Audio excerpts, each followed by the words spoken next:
Legendary, a term that's been thrown around a lot lately, and I'm sure you guys have seen the trend about stop calling that man legendary. And I want to speak into some characters that have been made into legends, but I want to peel back curtain, and I'm a bit much in a hate mode today because people are trying to come for my name in other aspects of my life. So let's do hate that I'm feeling and channel it into these characters who are fraudulent legends. Let's get into it. I'm calling that man legendary because he won with Steph Curry, the greatest shooter ever. Now let's get into a bit about Seto Kaiba. We all talk about him for his attitude, his pride, his ego, and how he is some great one-liners in the show Yu-Gi-Oh! OG. But let's peel back the curtain and think about some of his actual wins, loss, and who he was able to beat, and how he beat them. Think about it. His first on-screen W was against an old man. How's the old man feeling? Him. We had a duel, that's all, with each of us putting up our most valuable card as the prize. But I guess playing against a champion like myself was just too much stimulation for the old fool. Is this nigga serious? Keep in mind, Yugi's grandfather at the time was in his 70s, and Kaiba is like 17 when this happens. It was fair. And look at the sweet prize I won. Grandpa's most treasured card. I'm pretty sure this will qualify as elder abuse or just straight up bullying, but I digress. And let's think about it. After this happens, of course, Yugi goes, alright, it's time for you to run my fade, and the boy shows up.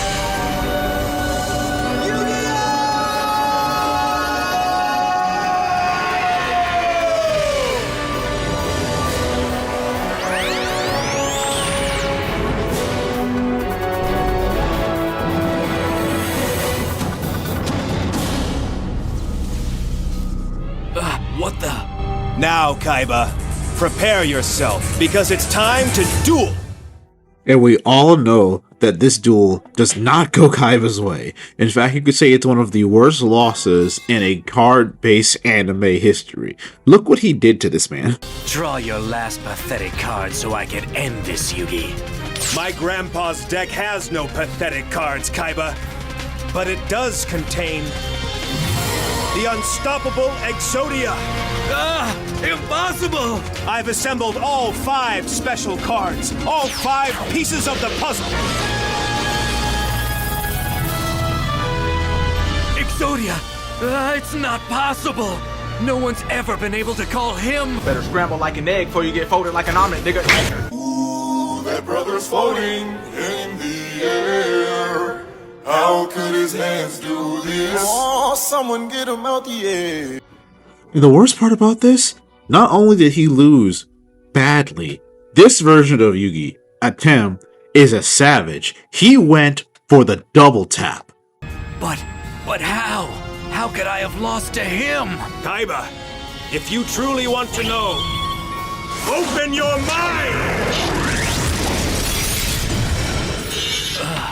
There, Kaiba. Maybe now you will begin to see. You gotta think about that, at this time when this anime came out, Naruto was also kind of in its early stages of runs. So clearly Atem and Naruto both went to the same school of talk no jutsu. You beat someone's ass, and then you force them into being a better person. That's what they both do. And this loss was so devastating to this man's ego, he spent the entirety of the franchise trying to get back at this L in episode 1. And above all else, Kaiba went to the school of teenage boys in relation to, if you don't get what you want, just threaten to kill yourself. Because Yugi was whooping that ass again on the way up Duelist Kingdom and ended up having to fall back because his humanity side said don't let Kaiba kill himself, while Yami was about to spin the block and be like, alright, you gonna be another body. Kaiba, I've never backed away, and I'm not starting now! Celtic Guardian, She's right! We can't do this! Stop! Couldn't do it, huh? I get it, the man has a way with words. He's got the bars for flaming people. But ultimately, his skills as a duelist do not make him legendary. I'm calling that man legendary because he won with Steph Curry, the greatest shooter ever. Now, those who know, JoJo Bizarre Adventure is in my top 5 all time for anime. And it's primarily because of a lot of the powers, storytelling, and characters. My favorite Joestar being Joseph Joestar. But as relates to that, Dio is one of the most talked about and recognized figures in the JoJo universe because of his theatrics. So you would think that makes him legendary. But here's the thing. His legendariness is in trolling. His legendariness is not in fighting. It is not in success. It is not in W's. Because on screen, when was the last time you saw Dio win an honest 1v1 without doing some shenanigans? And on top of that, his L was so bad in part 1 of JoJo that his only recourse of getting back was to steal his op's body in order to get the run back. Now, don't get me wrong, Dio definitely has some iconic, legendary moments. So do many people. Nick Foles has an iconic, legendary moment in Super Bowls. That man is not a legend, just how Dio doesn't have to be a legend. And the craziest part is he would have succeeded in most of his plans if he just left the Joestar family alone once he came back in 1983. The only reason people pulled up on him because he decided to be the issue. You would say, oh wait, they were going to come after him anyway because the stand and the Holly is like, no. That could be true. They could have found a way to him at some point in time. But he literally sent the villains of the weeks after the Stardust Crusaders just for the fun of it because Joestars were involved. Only to then, when they finally pull up, troll half of them and lose to the main one. That's not legendary. That's called being a rage baiter who got hit in real life. Let's look at the facts of comes to stats between part 1 and part 3 Dio compared to part 6 Pucci. In that part 1, he managed to kill Baron Zeppeli and eventually Jonathan Joestar by stealing his body. In part 3, he didn't kill a single Stardust Crusader until the last bit where he got Kakyoin and actually killed him, and then tried to kill Joseph, failed that actually, and then he tried to kill Jotaro, failed that as well. So in terms of part 1 and part 3, Dio has one body on his actual hands. Then you look at part 6. Pucci gets so many bodies in that series.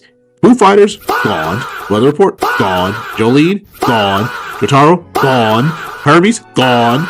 Everyone got ice except for Emporio, who eventually ended up defeating him.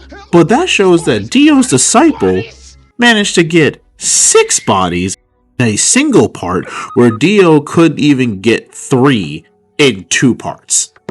Rest my case. That man is not legendary. That man is not him.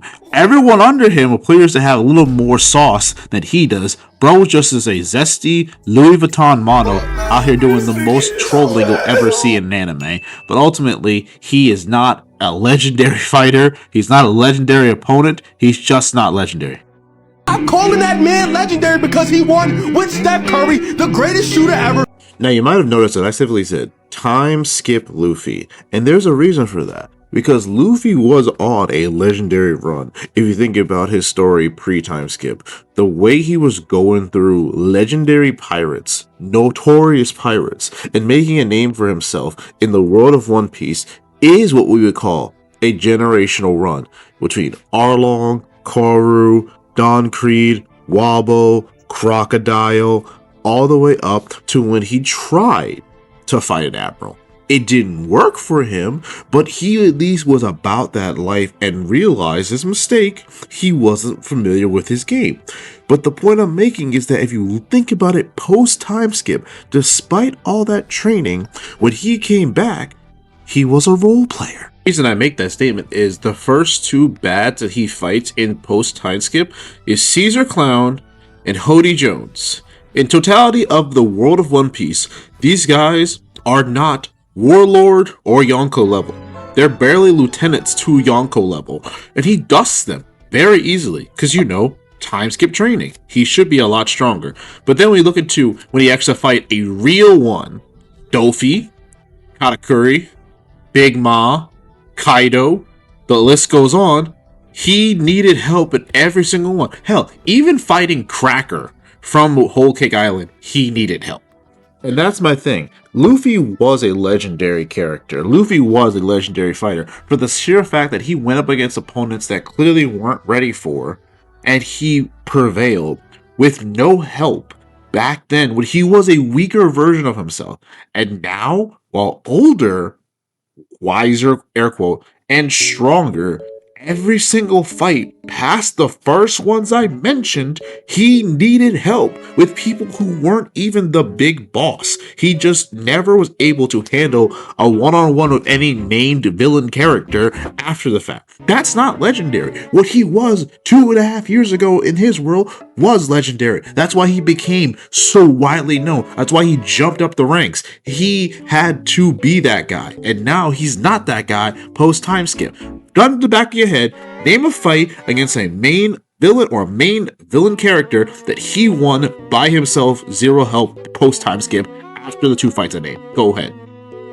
And that's the thing that makes me mad, and the kind of reason why I'm going in on a show even that I actually like. I do like One Piece. One Piece, the big 3, I watch all of them, I enjoy them, my favorite characters in all of them. But the point being is, this man was legendary. Moments like the showing on screen right now when he punched Charles in the face, legendary. And again, he did this with no fear of the consequences, even when he was told, because that's who Luffy was.